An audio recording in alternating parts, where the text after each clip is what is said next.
नमस्कार, रामजी राम। मैं गणेश कुलरिया, आपका स्वागत है। आज का टॉपिक है एसईओ के अंदर ऑफ पेज एसईओ। अभी तक हमने पढ़ा था एसईओ का first type on page SEO, जो कि वेबसाइट के अंदर काम किया जाता है। ठीक है, अब हम देखेंगे वेबसाइट के लिए काम करना। मतलब आपका एक डोमेन तो रहेगा, लेकिन उस डोमेन पे काम करना नहीं रहेगा। आप काम करेंगे उस डोमेन के लिए किसी और थर्ड पार्टी डोमेन्स का यूज करके। ठीक है, उससे पहले यहाँ पे बात करें तो आखिरी क्लास में मैंने, जैसे कि छोटी क्लास थी, उसमें मैंने आपको बताया था कि सोशल मीडिया इंटीग्रेशन क्या किस तरीके से करते हैं, और उसके अलावा लोकल एसईओ क्या है और किस तरीके से उस पर वर्क कर सकते हैं। मान लीजिए आपकी वेबसाइट नहीं है और आप एक फिजिकल स्टोर पे भी, मान लीजिए एक फिजिकल स्टोर पे भी आप अपने प्रोडक्ट को सेल करना चाहते हैं और वापस सेम टू सेम आप ऑनलाइन भी सेल करना चाहते हैं, तो क्या तरीका होना चाहिए। तो आजकल आपने देखा होगा, आप शॉपिंग करने के लिए अमेजोन का यूज करते हैं, तो अमेजोन पे लगभग काफी ऐसे पर्सन भी होंगे जिनके पास वेबसाइट नहीं है, ना ही वो लोग किसी तरीके का सोशल मीडिया हैंडल करते हैं, जस्ट प्रोडक्ट को अमेजोन पे सेल कर रहे हैं। मतलब कि अगर आपके पास OnePlus का मोबाइल है, अगर आपकी शॉप है, ठीक है, आप मोबाइल्स वगैरह बेचते हैं, तो आप डायरेक्टली अमेजोन पे भी वो प्रोडक्ट सेल कर सकते हैं, अपनी प्राइस वगैरह सेट कर सकते हैं। बस ब्रांड ये उनका रहेगा, जिस कंपनी का वो पहले से परचेज किया हुआ है, तो वहां पे वही चीज वहां पे डिस्प्ले रहती है। ठीक है, उसके बारे में फिर कभी डिटेल में बात करेंगे कि ई कॉमर्स में किस तरीके से सेल कर सकते हैं। अगर हमारा प्रोडक्ट हो तो हमें कैसे सेल करना है, और विदाउट प्रोडक्ट भी कैसे सेल करते हैं, उसके बारे में भी बात करेंगे। लेकिन अभी हम बात कर रहे हैं एसईओ के सेकंड टाइप की, जो कि है of page SEO. Of page SEO का मतलब, जैसा कि मैंने आपको बताया, वेबसाइट के लिए काम करना है किसी भी थर्ड पार्टी डोमेन के थ्रू। ठीक है, थर्ड पार्टी का डोमेन आपका गूगल भी हो सकता है, याहू, बिंग, किसी भी कोई भी डोमेन जो कि आपके डोमेन से अलग है, वहां पे अगर आप अपनी वेबसाइट के रिलेटेड कोई भी काम करते हैं, तो वो सारे के सारा आपका ऑफ पेज एसईओ वर्क में काउंट होता है। जैसा कि मैंने आपको बताया था, एसईओ टाइप्स वर्क बेस्ड में उसमें था कि white hat SEO, black hat, grey hat और नेगेटिव एसईओ। तो उसमें जो वर्क करने के तरीके हैं, उसमें ऑफ पेज एसईओ को भी अलग अलग तरीके से बांटा गया है, जिसमें कि ऑफ पेज एसईओ में काफी ट्रिक्स है, 20 से लेकर 25 ऐसी टेक्निक्स है जिनका यूज हम ऑफ पेज एसईओ में करते हैं। तो वहां पे आपको कुछ ऐसी टेक्निक रहेगी जो व्हाइट हैट एसईओ में आती है, कुछ ऐसी टेक्निक रहेगी जो ब्लैक हैट एसईओ में भी आती है, और कुछ ऐसी टेक्निक रहेगी जो आपकी ग्रे हैट एसईओ में भी ऐड होती है। ठीक है, तो उन सब के बारे में मैं आपको ऑफ पेज एसईओ में बताऊंगा। बस 2 या 3 क्लास और रहेगी आपकी यहाँ पे थियरिकल में, फिर उसके बाद में हम डिवाइस पे चलेंगे। मतलब कि प्रैक्टिकली आपको मैं लाइव स्क्रीन पे ही दिखा दूंगा कि किस तरीके से क्या चीज इंप्लीमेंट रहती है। मतलब कि अभी मेरे दिमाग में कोई भी चीज आती है, तो उसके बारे में मुझे हाथों हाथ अगर एक एग्जैक्ट एग्जाम्पल दिखाना हो, तो वो मैं कहीं ना कहीं रिसर्च करके हाथों हाथ आपको बता सकता हूँ। यानी कि अगर हमारे दिमाग में कोई कीवर्ड आया कि नेचुरल हैंड वॉश, ठीक है, तो नेचुरल हैंड वॉश पे क्या रिजल्ट आ रहे हैं, किस तरीके का SERP रहता है, किस तरीके का डेटा रहता है, वो सारा का सारा आप एकदम लाइवली देख सकते हैं। ठीक है, थियरिकल चैप्टर का मतलब ये है कि आप जितना हो सके थियरिकल को, अगर कंसेप्ट को आप दिमाग में रख लेते हैं, तो आप वहां पे कहीं ना कहीं रिसर्च के लिए जो कीवर्ड्स रहते हैं, जो माइंड के टॉपिक रहते हैं, उनमें आप ज्यादा कैपेबिलिटी ला सकते हैं। अब अगर जैसे कि मैंने थियरिकल कंसेप्ट को इतना अच्छे से कवर कर लिया है कि मुझे हर चीज दिमाग में स्टोर है, कि मुझे पता है कि ये किस तरीके से काम करती है और किस तरीके से हमें ये चीज काम करवानी है। तो अगर कीवर्ड रिसर्च कैसे करते हैं, वो आपके दिमाग में होना चाहिए। कीवर्ड रिसर्च करने के लिए तो आपके पास डिवाइस है, लैपटॉप, डेस्कटॉप है, लेकिन करने के जो तरीके रहते हैं अनगिनत, वो आपको किस तरीके से अपने माइंड में सेट करने हैं और कौन सा एक बेस्ट तरीका वो आपके साथ कर सकते हैं। बाकी ये जो अगला सैटरडे संडे आ रहा है, उसमें आपको एक वीडियो मिल जाएगा जिसमें कीवर्ड रिसर्च के बारे में A to Z, मतलब कि एक ऐसा प्रोजेक्ट हम उठाएंगे जिसका एकदम फ्रेश प्रोजेक्ट होगा, और उसको हम ही क्रिएट करेंगे कि हम किस तरीके से इसको कीवर्ड कर सकते हैं, और उस तरीके से हमारा एक प्रोजेक्ट भी धीरे धीरे चलता रहेगा और हम उसको आगे कवर भी करते रहेंगे। ठीक है, तो अब यहाँ पे बात करते हैं ऑफ पेज एसईओ की। तो ऑफ पेज एसईओ का इंट्रोडक्शन मैंने आपको पहले ही दे दिया है, वापस से सिर्फ बता दूं, इंट्रोडक्शन सिर्फ एक ही लाइन में है। वेबसाइट यानी कि आपके डोमेन के लिए काम करना किसी थर्ड पार्टी डोमेन के थ्रू, तो वो आपका रहेगा ऑफ पेज एसईओ के अंदर। ठीक है, ऑफ पेज ऑप्टिमाइजेशन में यहाँ पे आज के टॉपिक में हम देखेंगे उसका इंट्रोडक्शन, ऑफ पेज एसईओ की क्या फैक्टर्स है, क्या इंपॉर्टेंस है, और करंट सिनारियो या रेशियो जो भी है, और उसके अलावा ऑन पेज एसईओ और ऑफ पेज एसईओ के बीच में डिफरेंस क्या है, और उसके साथ में अगर हमें यहाँ पे अगर लिंक्स बनानी है, हाउ टू बिल्ड लिंक्स, ठीक है। एक बात करूं तो यहाँ पे इंपॉर्टेंस में एक लाइन और ऐड कर दीजिए कि ऑफ पेज एसईओ का एक ही मतलब है, ठीक है। अगर आप जैसे मैंने डेफिनेशन की बात करें तो उसमें ऐसा रहेगा, create backlinks for your domain, अपने डोमेन के लिए, वेबसाइट के लिए, अपने वेबसाइट के लिए बैकलिंक्स क्रिएट करना ही ऑफ पेज एसईओ का मेन फैक्टर यानी कि वो वर्क है, ठीक है। अब इस फैक्टर में क्या काम करता है, मान लीजिए आपका एक डोमेन है या फिर आप किसी भी अगर प्रैक्टिकल की बात लेने जाए तो एक एग्जांपल के थ्रू देखते हैं। तो अगर आपको किसी इवेंट में भाग लेना है, ठीक है, तो इवेंट में भाग लेने के कई तरीके हो सकते हैं, ठीक है। उसके लिए मान लीजिए आपका दोस्त या फ्रेंड कोई भी उस इवेंट को ऑर्गेनाइज कर रहा है या उस इवेंट का कोई पार्टिसिपेंट है, तो आप डायरेक्टली उसके थ्रू कांटेक्ट करके आप इवेंट में भाग ले सकते हैं। फिर कोई ना कोई ऐसी वेबसाइट या कोई ना कोई ऐसा Google form event, Facebook event होगा, उसके थ्रू आप फॉर्म फिलअप करके ज्वाइन हो सकते हैं। तो यहाँ पे आपको एक चीज चाहिए थी, वो थी रेफरेंस, ठीक है। रेफरेंस पहले में देखने जाए तो ऑफलाइन में आपको फ्रेंड की रिक्वेस्ट की जरूरत पड़ी, आपने फ्रेंड को रिक्वेस्ट की, फ्रेंड ने वापस रिस्पॉन्स आगे फॉरवर्ड किया कि एक फ्रेंड है जिसको यहाँ पे ज्वाइन होना इस इवेंट के थ्रू, और हाई अथॉरिटी ने परमिशन दी फ्रेंड को, देन आपको वहां पे एंट्री मिली। दूसरा तरीका उन्होंने क्या बनाया कि हाई अथॉरिटी ने डायरेक्टली एक गूगल फॉर्मेट या फेसबुक इवेंट सेटअप कर दिया, उसमें ये कहा गया जस्ट आप ये फॉर्म फिलअप कीजिए अपने मोबाइल से, डेस्कटॉप से, घर बैठे कहीं पे भी बैठे, हम डायरेक्टली जब भी इवेंट होगा हम आपको डायरेक्टली इनविटेशन इसके थ्रू ही आपको मिल जाएगा। तो यहाँ पे जो एक लिंक पे क्लिक करके आपने बिना किसी के रेफरेंस के थ्रू आपने एक वहां पे एक लिंक यानी कि एक रेफरेंस जनरेट कर लिया, इसी को ही वापस लेके चलते हैं ऑफ पेज एसईओ के अंदर इंप्लीमेंट करने। तो अगर एक वेबसाइट है google.com और उस google.com पे अगर आप कुछ भी सर्च कर रहे हो, आपके अपनी वेबसाइट पे पहुंच रहे, तो वो एक बैकलिंक हुई। कहां से बैकलिंक? गूगल से आप अपनी वेबसाइट पे जा रहे हैं। तो इसी तरीके से facebook.com पे आप गए, वहां पे आपने कोई भी बिजनेस का पेज ओपन किया, वहां पे उस बिजनेस के पेज के अंदर एक वेबसाइट है abc.com लिखा हुआ उस बिजनेस के बारे में। abc.com पे क्लिक करते ही आप उस abc.com की जो डोमेन की वेबसाइट है वहां पे रीच कर जाते हैं। तो यानी कि आपने क्या किया, एक फेसबुक थर्ड पार्टी कंपनी के थ्रू आप कहीं पे ऐसी वेबसाइट पे गए जहां पे आपको जाना था, ठीक है। अब आपका लास्ट सोर्स क्या है? abc.com डोमेन वेबसाइट, जो कि आप सर्च कर रहे थे, ठीक है। लेकिन आप आए किस तरफ से? कोई आया गूगल की तरफ से, कोई आया फेसबुक की तरफ से। तो इन सबको एक अलग अलग सेक्टर में भी डिवाइड किया गया है, social media, search engine, organic search. तो इस तरीके से वो आपको देखने को मिलेगा गूगल एनालिटिक्स टूल्स में। मैं आपको वो बताऊंगा कि सर्च करने के जो तरीके रहते हैं, या जो भी यूजर हमारी वेबसाइट में आ रहा है तो कौन सी वेबसाइट से आया है उसकी भी सारी इंफॉर्मेशन अवेलेबल रहती है, ठीक है। तो वो पार्ट रह गया हमारा एनालिटिक्स के ऊपर। अब हम वापस बात करते हैं फैक्टर की, ठीक है। तो फैक्टर में मैंने आपको बताया था बैकलिंक क्रिएट करना है किसी भी थर्ड पार्टी टूल के थ्रू, थर्ड पार्टी डोमेन के थ्रू। यहाँ पे अगर आपको कोई क्वेश्चन मिला, ठीक है, अगर आपको लगता है कि मेरे बिजनेस में ये क्वेश्चन बन रहा है जो कि जनरल क्वेश्चन है, ठीक है। अब यहाँ पे एक क्वेश्चन का एग्जांपल ले रहे हैं कि टैक्सी यानी कि कैब कैसे बुक करें, ठीक है। कैब कैसे बुक करें, ये क्योरा का एक क्वेश्चन है, वहां पे आंसर लिखना है। तो कुछ वहां पे आप आंसर देखेंगे तो डायरेक्टली कंटेंट लिखा हुआ होगा और उसमें सारी इंफॉर्मेशन रहेगी। लेकिन अगर मान लीजिए मेरी कंपनी है जो कि कैब या टैक्सी की सर्विस प्रोवाइड कर रही है और मैं चाहता हूँ इस क्वेश्चन को हजारों लोग पढ़ रहे हैं और इसको देख रहे हैं, तो क्यों ना मैं भी यहाँ पे एक आंसर सबमिट करूं और उसमें मैं बताऊं कि मेरे बिजनेस के थ्रू भी आप टैक्सी कैब बुक कर सकते हो। तो वहां से आप क्या करेंगे, वहां पे आपने अपने बिजनेस के बारे में लिखा, टैक्सी कैब के बारे में लिखा, और वहां पे आप लिख देंगे कि if you have Android mobile then download from Google Play Store and App Store, Apple App Store.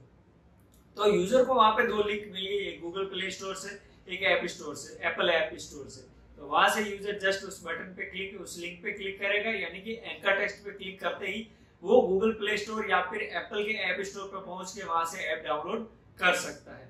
तो ये रहेगा कि आपने क्या किया, अपने बिजनेस के लिए क्योरा वेबसाइट से आपने वहां पे एक बैकलिंक बनाई। लेकिन बैकलिंक बनाने के लिए आपको कितना वर्क करना पड़ा, वो सारी की सारी टेक्निक आपको ऑफ पेज एसईओ में बताई जाएगी।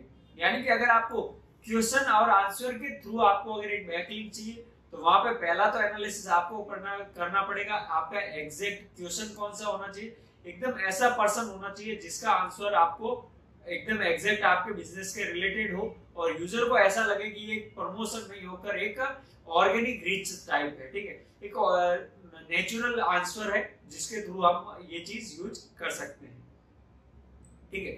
तो अब ये बात हुई फैक्टर की बात। यहाँ पे थर्ड टॉपिक के आगे चलते हैं, तो इसका इंपॉर्टेंस कितना है, ठीक है।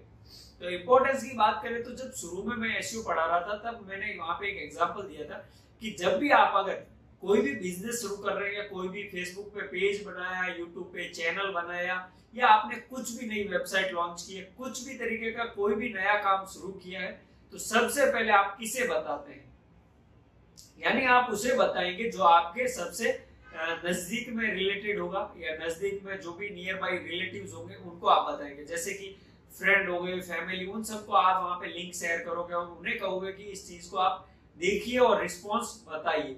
इसी तरीके से ऑफ पेज एसईओ का इंपॉर्टेंस यहाँ पे ये है कि ऑन पेज एसईओ करने के बाद में आपने अपने फेवरेट पर्सन गूगल को ये बता दिया कि इस वेबसाइट को वहां पे रैंक करवाना है, पर जैसा कि अगर आपने फैमिली में किसी फ्रेंड को बताया कि ये बिजनेस मैंने शुरू किया है, तो क्या आपको लगता है फ्रेंड आपका बिजनेस खरीदेगा और उसकी वजह से आपका बिजनेस चलेगा? नहीं। और क्या आपके फैमिली फ्रेंड्स को आपने जिनको भी बताया, क्या उनकी वजह से आपका बिजनेस चलेगा? नहीं। लेकिन उनके थ्रू और आगे से आगे कनेक्ट करने के लिए आपके पास कहीं ना कहीं एक नेटवर्क सर्कल बनना चाहिए जिसके थ्रू आपकी लिंक आगे से आगे शेयर हो। तो गूगल पे आपने अपनी वेबसाइट सबमिट कर दी, अब गूगल ये डिफाइन करवाएगा कि आपने जो अपना बिजनेस मुझे सबमिट किया यानी कि वेब पेज वेबसाइट, क्या उस पर कितने लोग वापस रेफरेंस कर रहे हैं, यानी कितने लोग उसको फॉलो करवा रहे हैं, कितने लोग उसे रिस्पॉन्स कर रहे हैं।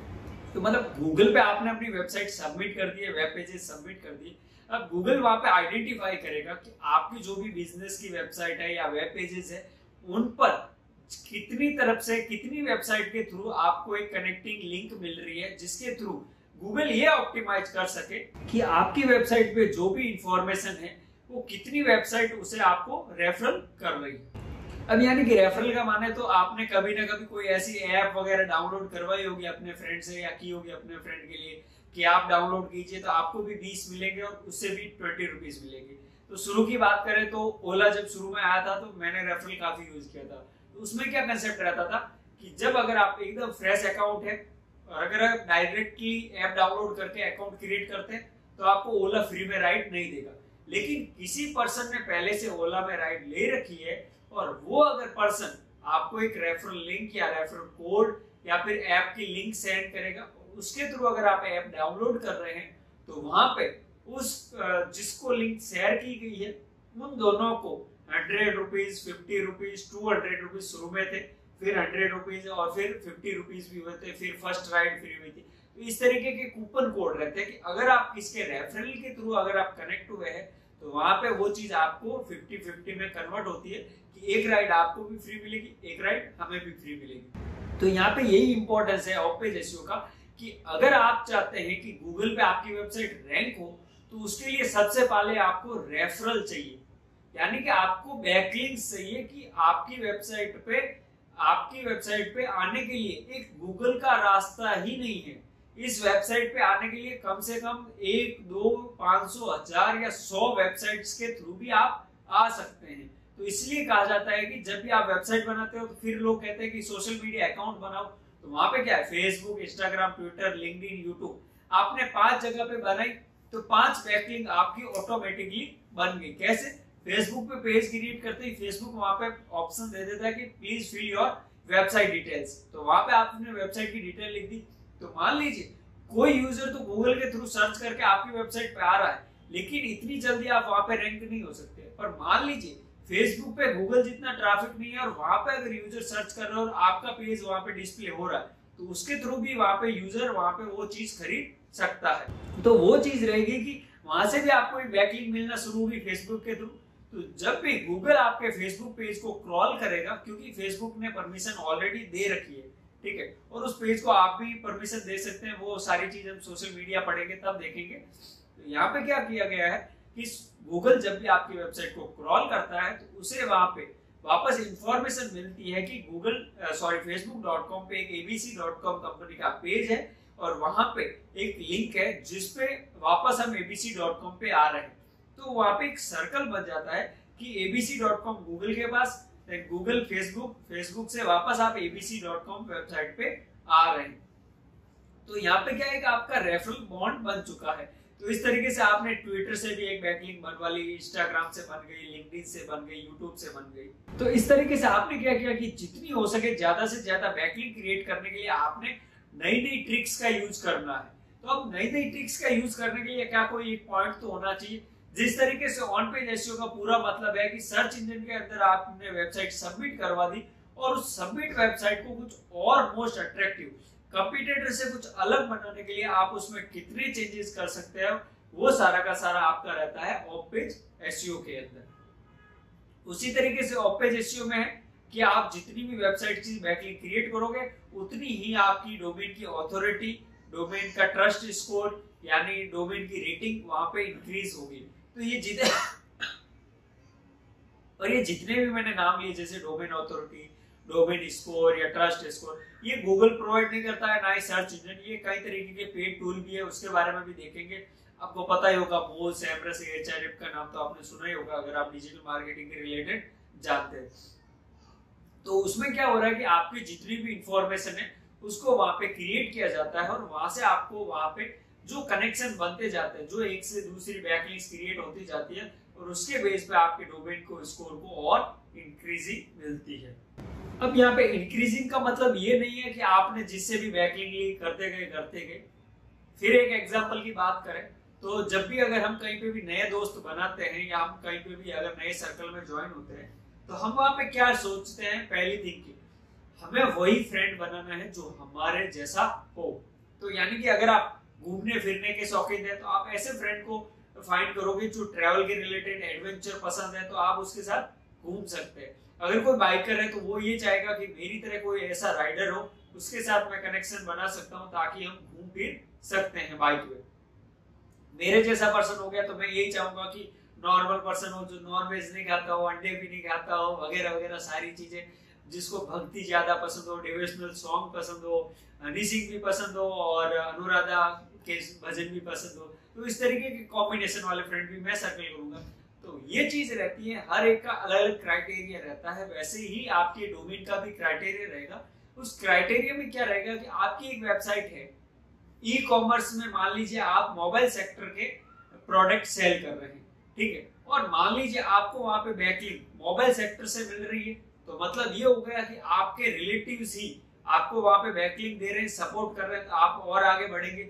मान लीजिए वहीं पे भी आपको अगर ऐसी लिंक्स मिले, बैकलिंक्स जो कि मोबाइल प्रोडक्ट्स के रिलेटेड यानी कि ई कॉमर्स के रिलेटेड, पूरी मेन कैटेगरी के रिलेटेड आपकी लिंक्स है, या मान सकते हैं उसमें कैसी लिंक्स, स्पैमिंग लिंक्स हो गई, अडल्ट लिंक हो गई, कैसीनो, गेमलिंग के रिलेटेड, तो वैसी बैकलिंक के थ्रू भी आप अपनी वेबसाइट पे आ रहे हैं। तो जब भी सर्च इंजन को ये आइडेंटिफाई होता है कि इनकी वेबसाइट पे जो भी बैकलिंक्स आ रही है वो एक पर्टिकुलर निशी यानी कि एक ऑब्जेक्ट के थ्रू नहीं आ रही है, यानी कि आपका एक पर्टिकुलर कैटेगरी है, वो ई कॉमर्स में मोबाइल कैटेगरी है, तो मोबाइल नहीं तो ई कॉमर्स के रिलेटेड वेबसाइट से अगर आपको बैकलिंक मिल रही है या कुछ ऐसी वेबसाइट है जो इसके बारे में सारी डेफिनेशन रखते हैं, तो वहां से अगर आपकी बैकलिंक मिल रही है तो वो बेस्ट है।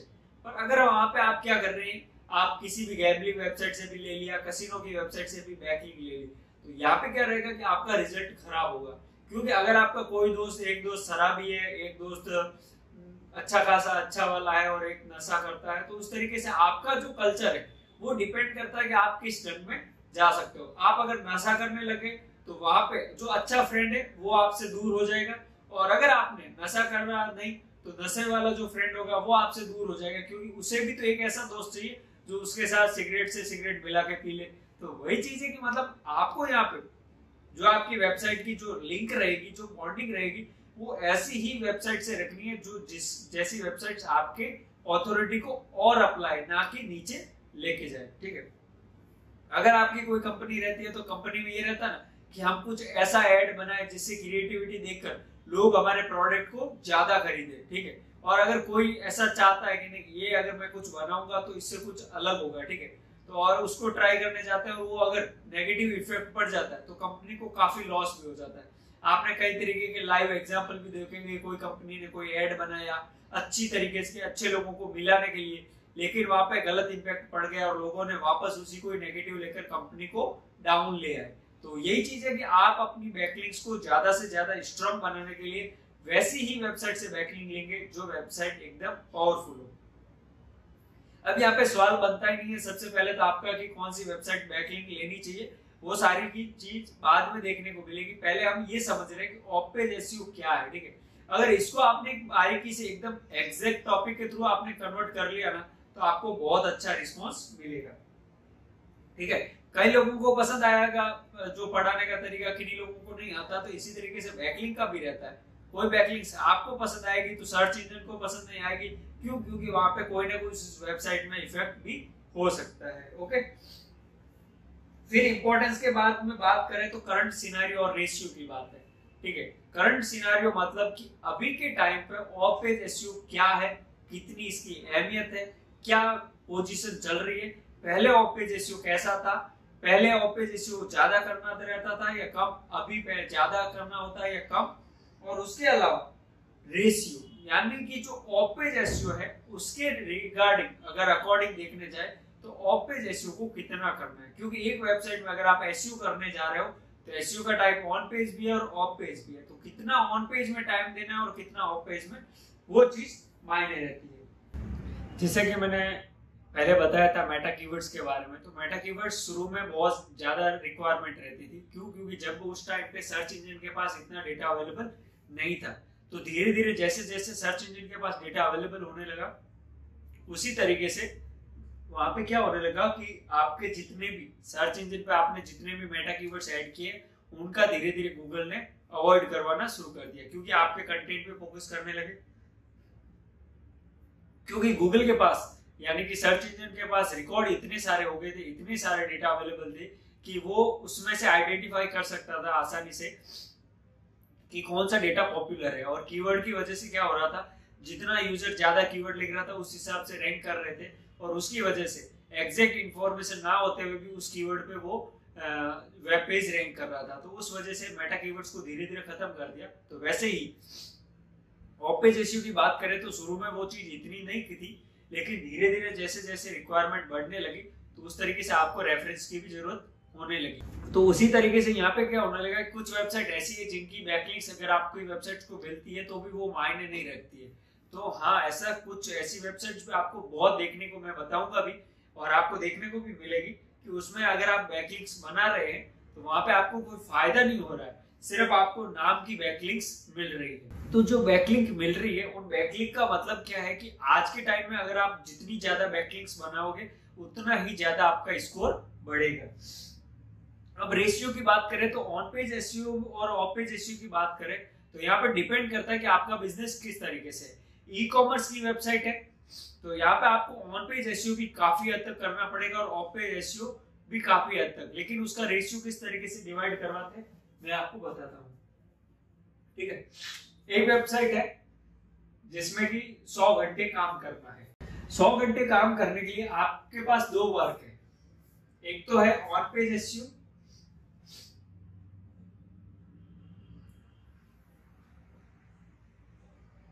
और दूसरा है ऑफ पेज एसईओ,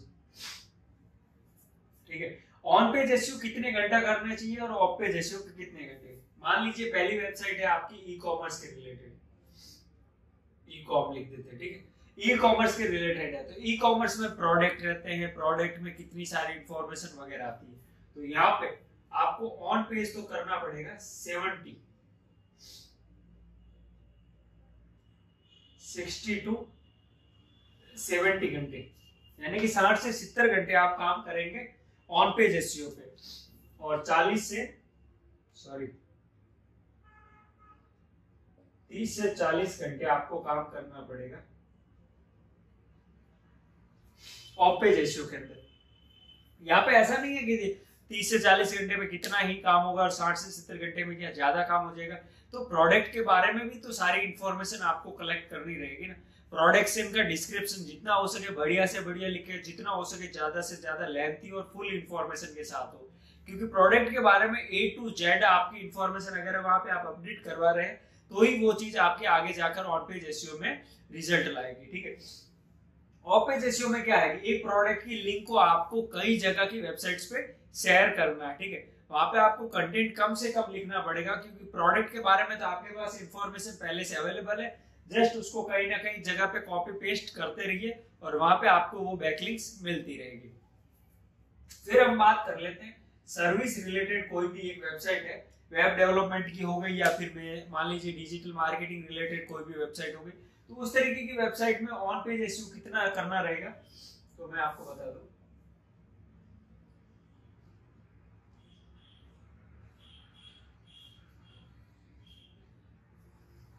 अगर आपकी सर्विस रिलेटेड वेबसाइट है, जस्ट 30 से 40 घंटे आप काम कीजिए ऑन पेज एसईओ पे, और बाकी का जितना भी काम रहता है ऑफ पेज एसईओ में डाल दीजिए।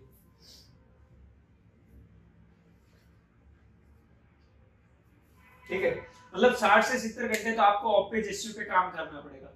क्यों? क्योंकि 20 से 25 टेक्निक्स ऐसी है जिनको आपको अगर करने में ज्यादा टाइम लगेगा, क्योंकि सर्विस बेस्ड में आपने क्या किया कि एसईओ के रिलेटेड एक वेब पेज बनाया, उसमें आपने कंटेंट लिख दिया 1000-2000 वर्ड का, बात खत्म हो गई।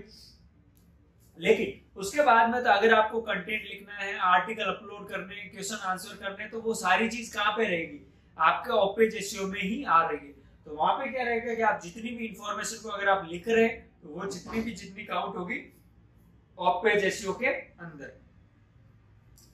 फिर अगर एक ऐसी वेबसाइट है जिसमें कॉम्बो कुछ यूज हो रहा है, अब कॉम्बो रिलेटेड अगर वेबसाइट मान लीजिए कोई ऐसा टॉपिक है जिसमें कॉम्बो, तो कॉम्बो में क्या होगा, ई कॉमर्स नहीं होगा और ना ही सर्विसेज होगी। मान लीजिए कोर्स बेच रहे हैं कोई भी यूजर, यहाँ पे अगर कोई भी ऐसे कोर्स सेल कर रहे हैं या कुछ ऐसी इंफॉर्मेशन या टूल्स वगैरह सेल कर रहे हैं, तो यहाँ पे क्या होगा, एक तरीके से वो प्रोडक्ट भी है लेकिन सर्विस बेस्ड प्रोडक्ट भी अवेलेबल है। तो वहां पे क्या रहेगा, आपका ऑन पेज एसईओ तो 50 घंटे रहेगा और 50 घंटे ही आपको ऑफ पेज एसईओ पे काम करना रहेगा।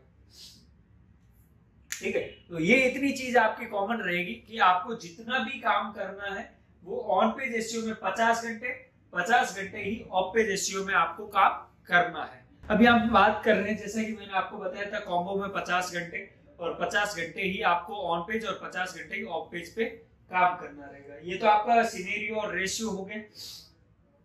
अब बात कर रहे हैं, जैसा कि मैंने यहाँ पे कहा 60-70 घंटे, 30-40, 30-40, 60-70 और 50-50 आवर्स। तो जो ऑन पेज और ऑफ पेज एसईओ है उसमें डिफरेंस क्या है, ठीक है, कौन बड़ा है और कौन छोटा है।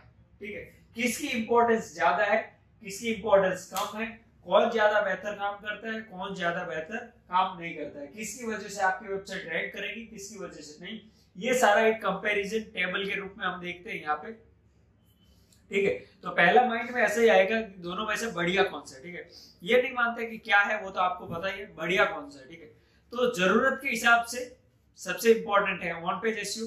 अगर आपने अपनी वेबसाइट में ऑन पेज एसईओ नहीं किया, ऑफ पेज एसईओ आपने किया है, तो वहां पे आप रैंकिंग नहीं ला सकते। और अगर आपने ऑन पेज एसईओ किया और ऑफ पेज एसईओ नहीं किया है, तो वहां पे आप रैंकिंग काफी हद तक ला सकते हैं। तो इसका मतलब ये है कि अगर वर्क रिलेटेड देखने जाए तो ऑन पेज एसईओ तो कंपलसरी है। ऑफ पेज एसईओ डिपेंड करता है आपकी क्वालिटी और कंटेंट पे, आपके ब्रांड पे, जो भी आपका प्रोडक्ट या सर्विस है उस पर, कि यूजर डायरेक्टली आ सकते हैं या उनको अलग तरीके से लाना रहता है। मान लीजिए मैं एक प्रोडक्ट सेल कर रहा हूं, ठीक है, प्रोडक्ट का नाम है सोप करके साबुन है, उसको मुझे सेल करना है। ठीक है, तो सोप कोई भी कंपनी का होगा, ठीक है, लाइफ बॉय का हो सकता है, पल्स का, डिटॉल का। तो अब यहाँ पे क्या करना पड़ेगा मुझे कि अगर यूजर दो तरीके से आ सकता है, एक ब्रांड से और एक कीवर्ड्स। अब ब्रांड से कैसे, कि यूजर ने सर्च किया लाइफ बॉय सोप, तो लाइफ बॉय सोप का मतलब क्या है, लाइफ बॉय कंपनी के साबुन ही उसे खरीदने है। मतलब कि वो डायरेक्टली ब्रांड के थ्रू उस वेबसाइट पे गया और उसने कीवर्ड सर्च किया कि लाइफ बॉय सोप, और वो वहां से वही सोप परचेज करेगा और जो भी सर्च इंजन रहेगा वो भी यही सिर्फ डिस्प्ले करवाएगा कि वहां पे लाइफ बॉय सोप्स ही वहां पे उसे डिस्प्ले हो, क्योंकि यूजर एक ब्रांड नेम के थ्रू जा रहा है तो वहां पे वो चीज ही आपको ज्यादा डिस्प्ले होगी। अब मान लीजिए दूसरा तरीका, ठीक है, दूसरा है कीवर्ड का। अगर कोई ये चाहता है कि मुझे organic, natural, Ayurvedic, germs protected या कुछ इस तरीके के सोप्स चाहिए, तो वो क्या करेगा, कीवर्ड्स लिखेगा, आयुर्वेदिक हो गया, नेचुरल, हैंडमेड सोप चाहिए। तो यहाँ पे लाइफ बॉय भी आ सकता है या नहीं वो अलग बात है, क्योंकि अगर उस कीवर्ड पे लाइफ बॉय ने काम किया है, डिटॉल की कंपनी ने काम किया, तो वहां पे वो भी रैंक कर सकते हैं, लेकिन उनका मेन जो मोटो है वो अलग तरीके से। तो यहाँ पे कैसे कंपनी के, जैसे खादी नेचुरल करके कंपनी होगी, तो उसके प्रोडक्ट यहाँ पे दिख सकते हैं, मेडिमैक्स के दिख सकते हैं। तो क्यों, क्योंकि वो अगर नॉर्मल सोप पे वो रैंक नहीं कर रहे, क्योंकि नॉर्मल सोप की बात करें तो लाइफ बॉय डिटेल्स हो चुके हैं, लेकिन जो मेन एक रहते हैं ऑर्गेनिक हो गया, नेचुरल हो गया या किसी भी इस तरीके का हैंडमेड सोप, तो वो सारे के सारे कीवर्ड रिलेटेड है, तो वहां पे वो चीज आ सकती है। अगर यहाँ पे खादी नेचुरल वर्ड को सर्च किया गया तो वहां पे खादी नेचुरल के ही सोप मिलेंगे, भले खादी नेचुरल ने लाइफ बॉय जैसा सोप बनाया है या फिर आयुर्वेदिक सोप बनाया है, जैसा भी सोप बनाया है वो वहां पे वो रिजल्ट आपको डिस्प्ले होगा, ठीक है। तो ये चीज है कि ऑन पेज एसईओ और ऑफ पेज एसईओ में काम का कितने मायने रखता है, और जो अगर आप काम कर रहे हैं तो उसकी वजह से कितना इफेक्ट पड़ता है, वो डिपेंड करता है आपका बिजनेस ब्रांड के नाम पे पॉपुलर है या कीवर्ड के नाम पे पॉपुलर है। अगर आपको कीवर्ड पे रैंक करना है तो आपको दोनों को जरूरी है, ठीक है। और अगर आपको ब्रांड पे आना है तो आप ऑन पेज एसईओ कीजिए, ऑफ पेज एसईओ ना करे तो भी चले। और अगर आपको रैंकिंग नहीं लानी है और आपको बैकलिंक्स ही क्रिएट करनी है तो आप ऑन पेज एसईओ मत कीजिए, ऑफ पेज एसईओ कीजिए, आपका कहीं ना कहीं धीरे धीरे वहां पे रैंकिंग मिल जाएगी, लेकिन एक तरीके से जीरो ही मान के चलिए, क्योंकि जब यूजर सर्च इंजन को यही पता नहीं है कि आपकी वेबसाइट के अंदर क्या है, तो जितने भी लोग रेफरल कर रहे हैं उससे क्या लेना देना, ठीक है। जब तक कि अगर लड़का अपनी तरफ से शादी के लिए हाँ ना बोले तो घर वाले कितना भी रिश्ता ढूंढे कोई फर्क नहीं पड़ता है, क्योंकि जिसको शादी करनी है वही अगर मना करता रहे तो फिर रिश्तेदार तो क्या ही करे, और लड़कियां कितना भी रिश्ता लेकर आए वो कोई मायने नहीं रखता, ठीक है।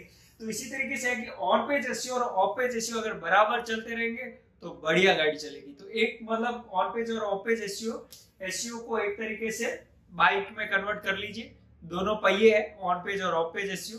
एक पहिया भी अगर खराब हो जाता है तो गाड़ी चलेगी लेकिन भागेगी बिल्कुल नहीं, ठीक है।